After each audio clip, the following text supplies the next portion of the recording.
말씀 좀 읽어봅시다. 시작. 좁은 문으로 들어가라.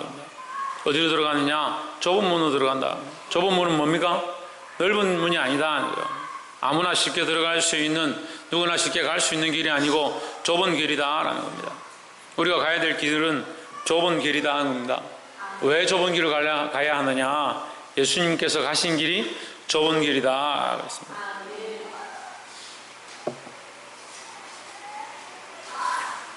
내가 곧 길이요 진리요 생명이니 나로 말미암지 않고는 아버지께로 올 자가 없느니라 했습니다. 그럼 누구로 말미암지 않고는? 예수님께로 말미암지 않고는. 이건 예수님 안에 있으면 넓은 길이 되는 겁니다. 그렇지만 예수님 안에 오지 않으면 좁은 것과 같다. 그래서 예수님 안에 그 길이 물론 좁고 힘들지만 우리가 그리스도 안에 들어와 있으면 이 어려운 삶을 승리하고 이 고난을 이기고 나아갈 수 있다. 그래서 어디 있어야 되냐? 예수님 안에 있어야 된다라는 거예요. 본문의 말씀을 보겠습니다. 18절에 그러므로 이르시되 하나님 나라가 무엇과 같을꼬 내가 무엇으로 비교할까? 예수님께서 하나님 나라를 제자들에게 지금 가르쳐 주시는 겁니다. 19절에 마치 사람이 자기 처전에 자기 제수밭에 갖다 심은 겨자씨 하나 같으니 자란 나무가 되어 공중의 새들이 그 가지에 깃들였느니라. 겨자씨 하나를 처음에는 작아 보였는데 그것을 심어서 자랐더니 거기에 뭐가 왔느냐? 새들이 와서 쉼을 얻었다는 거죠. 그래서 우리는 뭘 하느냐? 우리 자신이 땅에 떨어져 썩어서 큰 나무가 되고 큰 열매를 맺으면 다른 것들에 좋은 영향을 끼치는 자, 다시 말하면 다른 생명을 살리는 자, 그런 역할을 감당해야 된다라는 겁니다. 20절에 또 이르시되 내가 하나님 나라를 무엇으로 비할꼬? 21절 마치 여자가 가루 서말 속에 갖다 넣어 전부 부풀게 한 누룩과 같으니라 하셨더라 했습니다. 누룩이 그냥 있어서 아무 역할을 못하는 것이 아니라 누룩 하나가 조금이지만 들어가면 그 전체를 변화시킨다라는 거죠. 우리가 누룩과 같은 존재가 되어서 우리가 있는 곳에서 우리가 있는 장소와 우리가 있는 만나는 사람들을 변화시키는 사람이 되어야 한다라는 겁니다. 그것은 다시 말하면요, 누룩은 아무것도 아닌 것처럼 보이지만 생명력이 있다는 거예요. 생명력이 있기 때문에 변화시키는 겁니다. 생명력이 있기 때문에 부풀리는 것입니다. 우리가 생명력이 있는 존재가 되어야 된다. 아무것도 아닌 곰팡이도 전체 다 퍼져서 다 변화시키는데 왜 생명력이 있다는 그리스도인들이 변화시키지 못하느냐? 변화시키고 바꾸고 살릴 수 있는 그런 역할을 감당하기를 주님은 축복합니다. 22절에 예수께서 각 성, 각 촌으로 다니사 가르치시며 예루살렘으로 여행하시더니 23절에 혹이 여짜오되 주여 구원을 얻은 자가 적으니까 저에게 이르시되 구원을 받는 자가 적습니까? 했습니다. 24절 좁은 문으로 들어가기를 힘쓰라 했습니다. 내가 너에게 이르노니 들어가기를 구하여도 못하는 자가 많으리라. 구원을 받는 사람이 적습니까? 구원을 받는 사람들이 적은지 많은지에 대해서 얘기하지 않습니다. 그렇지만 너희가 구원을 받기 원한다면 어떻게 하라? 좁은 문으로 들어가라. 좁은 문으로 들어가라. 그것을 구하여도 얻지 못하는 자가 많다. 구하여도 못하는 자가 많으리라 했습니다. 하나님 나라를 구하고 하나님 나라에 들어가기를 구하지만 받지 못하는 자가 많다. 우리는 하나님 나라를 구하는 자입니다. 어디로 들어가야 되냐? 좁은 문으로 들어가야 된다. 이것을 다시 설명하는데요, 하나님 나라 들어가고 예수님 믿기 원하지만 실제로는 어떻게 사느냐? 좁은 문으로 들어가는 삶을 살지 않는 겁니다. 좁은 문으로 들어가는 삶을 살지 않으니까 그것을 구하는 사람 많지만 얻는 사람들은 적다라는 거죠. 25절에 집주인이 일어나 문을 한 번 닫은 후에 너희가 밖에 서서 문을 두드리며 주여 열어주소서 하면 제가 대답하여 이르되 나는 너희가 어디로서 온 자인지 알지 못하노라 하리니 했습니다. 너희가 어디로서 온 자인지 알지 못한다. 문을 닫고 나면 못 들어간다는 거죠. 소금 때문에 뭐 한다고? 그래 들어가겠습니까? 들어가겠습니까? 문을 좀 닫아. 문을 닫아. 못 들어오게 문을 좀 닫아.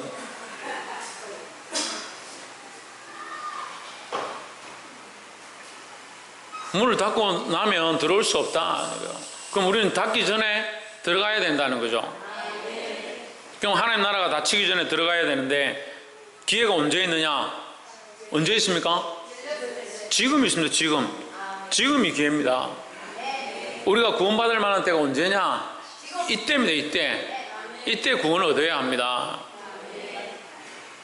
26절에 그때 너희가 말하라되 우리는 주 앞에서 먹고 마셨으며 주는 또한 우리 길거리에서 가르치셨나이다 하나 했습니다. 자, 이거 문 닫고 안 닫고 좁은 문이냐 넓은 문이냐 지금 그거에 대해서 설명하는 거예요. 그냥 그것은 비유죠. 좁은 문이냐 문을 닫았느냐 이건 비유입니다. 너희가 주님과 함께 한다 하고 주님이 가르치셨다 하고 주를 믿는다라고 했는데 너희가 왜 닫힌 문 밖에 서 있느냐, 이제 그 이유에 대해서 설명하는 거죠. 27절에 저가 너희에게 일러 이르되 나는 너희가 어디로서 왔는지 알지 못하노라. 행악하는 모든 자들아 나를 떠나 가라 하리라. 왜 행악한다고 하느냐? 예수님 없는 삶을 사는 겁니다. 예수님 없는 삶을 사는 건데, 이 말씀에 대해서 우리가 다 알 수 없지만 마태복음에서 뭐라고 얘기하냐면 주여 주여 하는 자마다 천국에 다 들어갈 것이 아니고 뭐대로? 내 아버지 뜻대로. 내 아버지 뜻대로. 지금 그럼 내가 생각하는 것이 아버지의 뜻인가? 내가 이렇게 하는 것이 아버지 뜻인가? 내 뜻인가? 구별할 수 있어야 돼요. 장로님, 누구의 뜻요? 예, 아버지 뜻대로 행하는 자. 아버지 뜻대로 행하는 자, 그 사람은 어디에 집을 짓느냐? 어디에 집을 짓습니까? 반석에 집을 짓습니다. 그러니까 풍랑이 일고 창수가 나도 무너지지 아니하는데, 아버지 뜻대로 아니하냐고 자기 뜻대로 해가지고 많이 쌓아놓은 사람은 쌓아놓은 것이 많고 충성을 많이 하고 헌신을 많이 한 것처럼 보이지만 결국 하나님께서 심판하실 때가 되면 그거 다 무너지게 되어 있다는 거죠.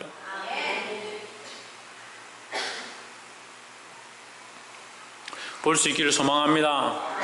28절 너희가 아브라함과 이삭과 야곱과 모든 선지자들은 하나님 나라에 있고 오직 너희는 밖에 쫓겨난 것들을 볼 때에 거기서 슬피 울며 이를 갈미 있으리라 했습니다. 사실 이 백성들이 좋아하는 사람이 아브라함, 이삭, 야곱 존경하는 선지자들인데, 근데 그분들이 다 믿음의 선진이고 믿음의 선지자인 줄 아는데 실제로 이스라엘 백성은 어떻게 했냐? 그들을 다 죽였다는 거예요. 예수님 오실 것들을 예언하고 너희 성이 망할 것이다 예언하고 정신을 차려라 예언하는 자들을 다 죽였다는 거예요. 우리가 지금 오늘 성경 주간 문제도 나갔는데 예레미야가 너희가 회개하지 않으면 칼에 삼킬 것이다 예언하니까 예레미야를 죽여라. 누가 죽여라 제일 앞장서느냐? 선지자라고 하는 사람들이 제일 앞장서요. 종교 지도자들이 제일 앞장서서 예레미야를 죽여달라고 합니다. 하나님 은혜로 예레미야를 죽지 아니하고 땅에 갖다 묻는 그런 축복이 있게 되었는데, 바른 말 하는 사람들 갖다 죽이는 게 유행이다. 이 이스라엘 백성들이 갖다 죽이는 거예요. 하나님 말씀을 똑바로 전하는 자들을 자꾸 갖다 죽인다. 바른 말을 들어야 됩니다. 바른 말씀 앞에 순종해야 합니다. 29절 사람들이 동서남북으로부터 와서 하나님의 나라 잔치에 참석하리니 했습니다. 동서남북에서 온다는 말은 너희가 아니다 이 말이에요. 지금 이스라엘 백성에게 지금 비꼬아서 얘기하는 거예요. 너희는 그렇게 행했기 때문에 너희가 하나님 나라에 오히려 들어가지 못하리라. 들어가는 자가 적으리라.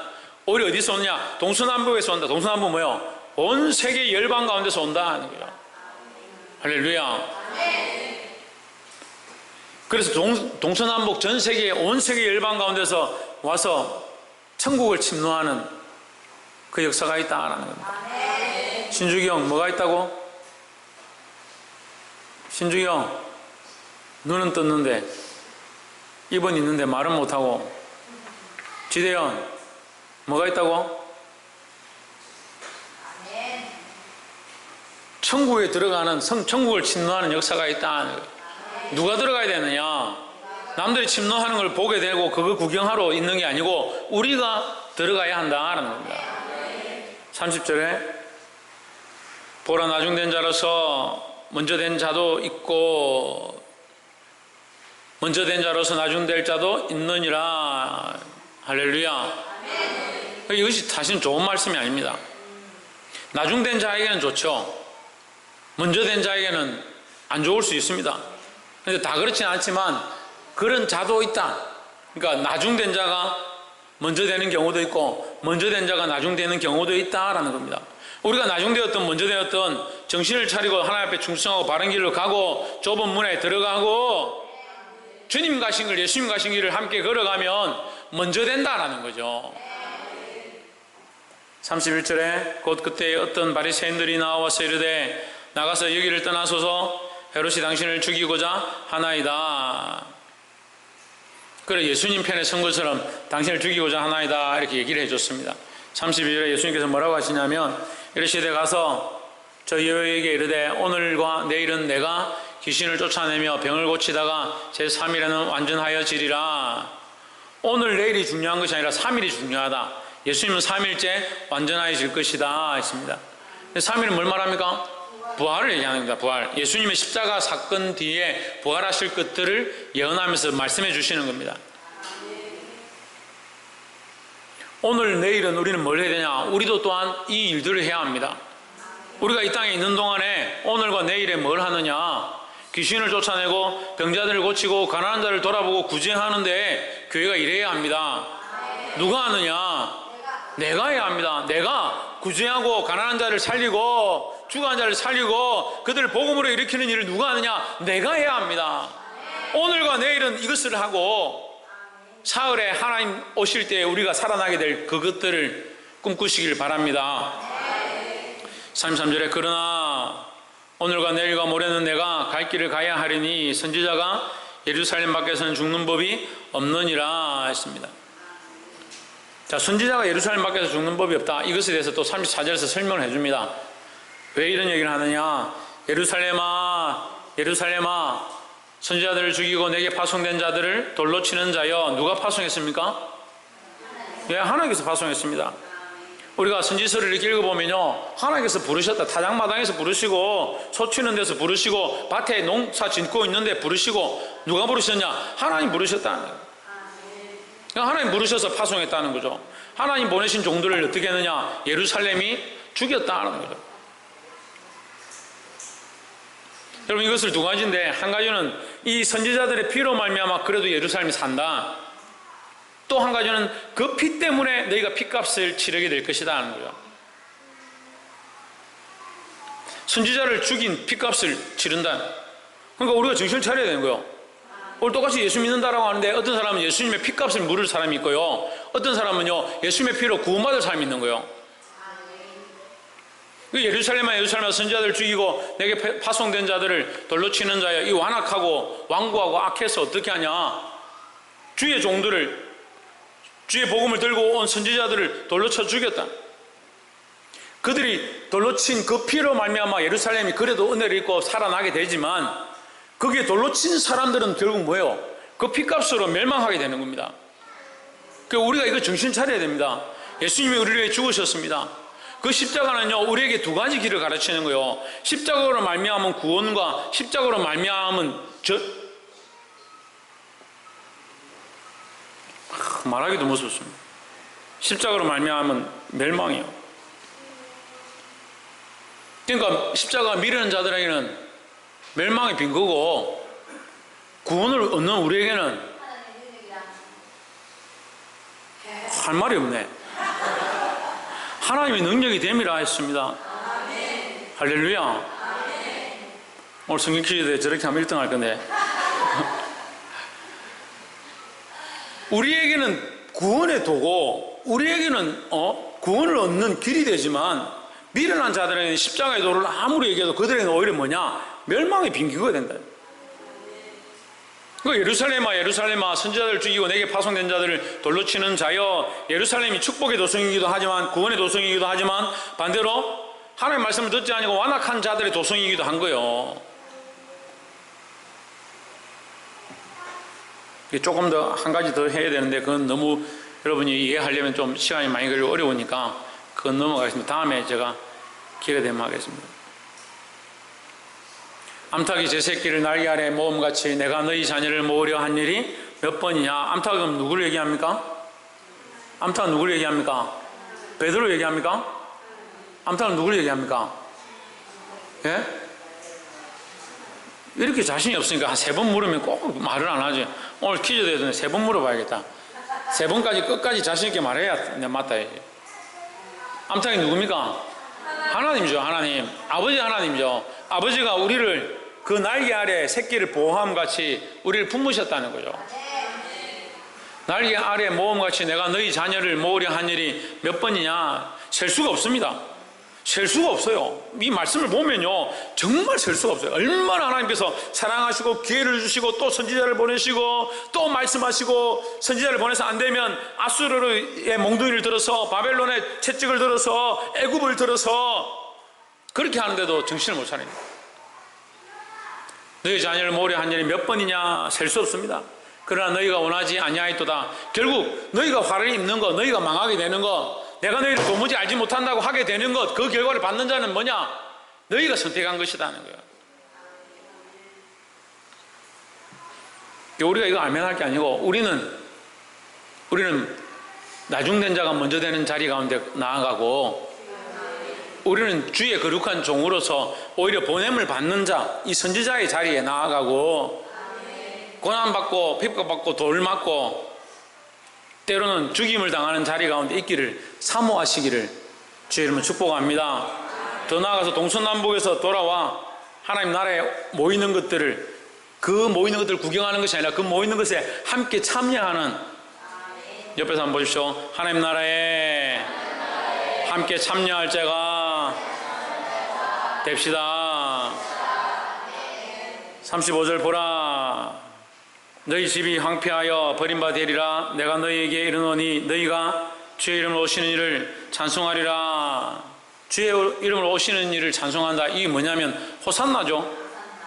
예, 호산나 할 때에 어떤 이들은 하나님 나라에 참여하면서 하나님 나라에 들어가면서 내가 나중되었는데도 먼저 되게 하시고, 내가 자격이 없는데도 하나님 나라에 들어가게 하시고, 내 이런 연약한 자를 하나님 나라에 참여하게 하시는구나 기뻐서 호산나 찬송하리로다 다윗의 자손이여 이렇게 하면서 들어가는데, 어떤 일은 구경만 하고 들어가지 못하고, 그래서 이를 갈며 슬픔입니다. 우리는 어떤 걸 선택해야겠습니까? 1번 이를 갈자, 2번 멀리서 구경만 하자, 3번 들어가는데 빨리 들어가라 말만 하자, 4번 함께 하나님 나라에 들어가자. 몇 번요? 몇 번? 예, 함께 하나님 나라에 들어가는 자, 하나님 나라에 참여하는 자가 되어야 된다는 겁니다.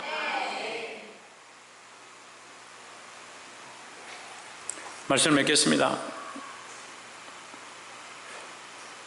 오늘 예수님께서 이 사람들에게, 이 제자들에게 하나님 나라를 비유하며 말씀해 주십니다. 말씀해 주시는 것은 결국 뭡니까? 하나님의 은혜고, 말씀해 주시는 것은 뭡니까? 기회를 주시는 것이다 라는 겁니다. 이 기회를 주시고 알게 하실 때 우리가 사모하고 이 길을 선택해야 된다. 하지만 이 길은 어떻느냐? 좁은 문이다, 좁은 문이다. 참 그런 생각하는 사람들이 오늘날 너무 많아요. 이 땅에 편하게 자기 할 것 다 하고 자기 벌 것 다 벌고 자기 먹을 것 다 먹으면서 천국도 들어가야지, 그렇게 생각하는 사람이 너무 많이 있어요. 이거 하나님 기뻐하시는 방법이 아니에요.